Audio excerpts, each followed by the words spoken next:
The cafe was closing in 10 minutes when David Chen realized he'd been stood up, again.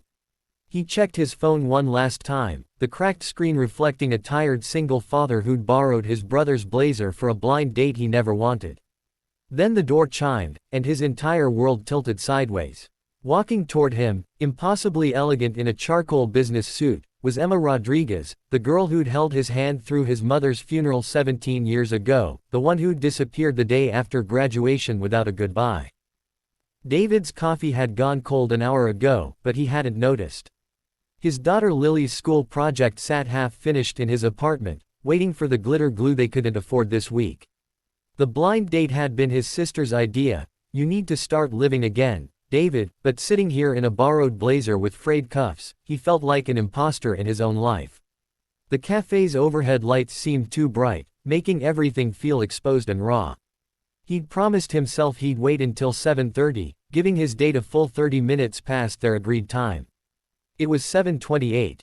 2 more minutes, and he could go home to Lily, help her finish that solar system project with cotton balls and food coloring, pretend this humiliation never happened. Then she walked in. For a moment, David forgot how to breathe. Emma Rodriguez moved through the cafe like she owned not just the space but the very air around her. Her dark hair was shorter now, cut in a sharp bob that framed features he'd once memorized in the back row of chemistry class. The awkward girl who'd worn oversized sweaters and carried poetry books had transformed into someone who looked like she'd stepped off a magazine cover.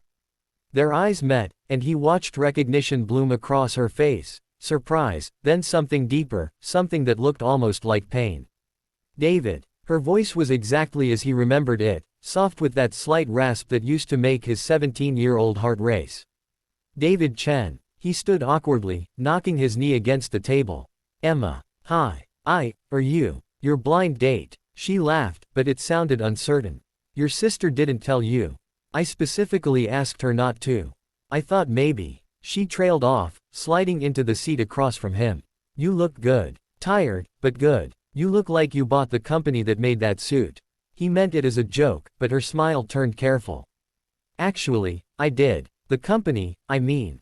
Rodriguez and Associates. We do tech consulting. She said it casually, like admitting she'd bought coffee, not a business. But that's not what matters. David, I've thought about you so many times over the years. I heard about your wife. I'm so sorry. The sympathy in her voice threatened to undo him. 3 years since cancer had taken Sarah, and he still wasn't used to the weight of other people's pity. Lily, our daughter, she keeps me going, he said, pulling out his phone to show Emma the wallpaper, a gap-toothed 7-year-old grinning beneath pigtails. She's the best thing I ever did. Emma studied the photo with an intensity that surprised him. She has Sarah's smile. And your eyes. She looked up, and he saw tears gathering in her lashes. David, I need to tell you something. About why I left. Before she could continue, his phone buzzed. Lily's school flashing across the screen. His hands went cold as he answered. Mr. Chen, this is Principal Morrison. Lily had an accident on the playground. She's okay, but she hit her head. We think she needs to be checked out at the hospital. David was already standing, throwing bills on the table. I'm on my way. Tell her I'm coming. I'll drive you. Emma was beside him, keys already in hand. My car's right outside. Don't argue, you're shaking. The drive to the elementary school took 6 minutes that felt like 60. Emma drove with precise confidence, weaving through traffic while David's leg bounced uncontrollably. She didn't try to fill the silence with empty reassurances, and he was grateful for that. Lily sat in the nurse's office with an ice pack pressed to her forehead, tear tracks on her cheeks. When she saw David, she burst into fresh sobs. Daddy, I'm sorry. I was trying to do a flip like the big kids and I fell in. Shish, baby, it's okay. He gathered her into his arms, breathing in the familiar scent of her strawberry shampoo mixed with playground dirt. Let's get you checked out, okay? At the emergency room, David's insurance card was declined.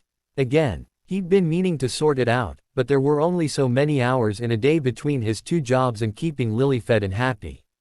I can pay, he told the registration clerk, pulling out his debit card while mentally calculating how much was left until Friday's paycheck. Already taken care of. Emma appeared beside him, sliding a black credit card across the counter before he could protest.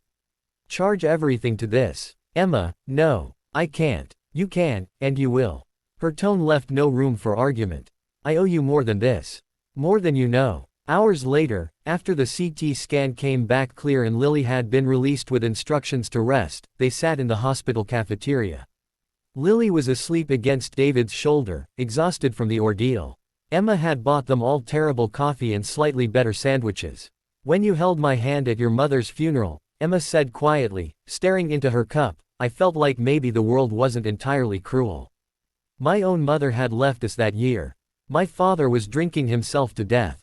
I was wearing a dress from Goodwill and shoes that didn't fit, and everyone looked at me like I was nothing. David remembered. He remembered Emma standing alone by the cemetery gates, how something had pulled him toward her despite his own grief. But you were so kind to me, she continued. You introduced me to your relatives like I mattered. You made sure I got food at the reception. You treated me like I was somebody. Her voice cracked. The night after graduation, my father had a stroke.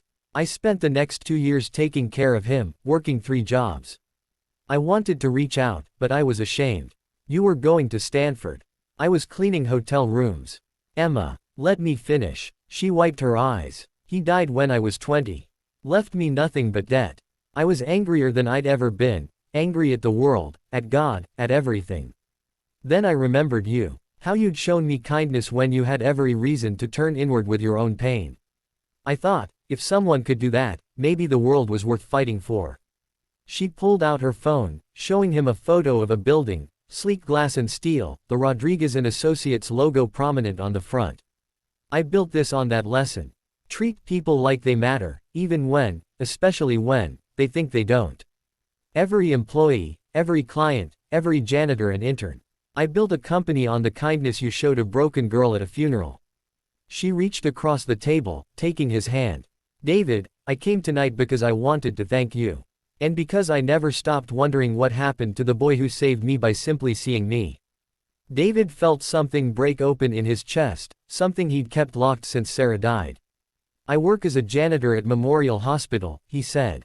Night shift, and I do data entry during the day when Lily's at school. The insurance thing, that's my fault. I keep missing the renewal dates because I'm so tired I can barely think straight. I'm not the person you remember. I'm just a guy trying to keep his kid fed and safe. You're a father who raced across town for his daughter. Who works 2 jobs to give her a good life. Who still has kindness in his eyes despite everything. Emma squeezed his hand. You're exactly who I remembered. You just can't see it. Lily stirred against his shoulder, mumbling about missing her solar system project. I'll help you finish it, Emma said softly. If you'll let me. The project, and, maybe more. I'm not asking for anything, David. But I'd like to be part of your life.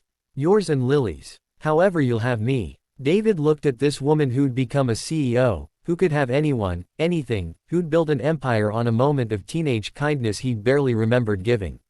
And he saw the girl by the cemetery gates, the one who'd needed someone to tell her she mattered. Lily needs a solar system by Monday, he said, feeling the first real smile in years spread across his face. Think a tech CEO can handle some cotton balls and glitter glue. Emma's answering smile was radiant. I think she can learn. 3 months later, David watched Emma teach Lily how to code, both of them laughing over a laptop in his apartment that no longer felt quite so small.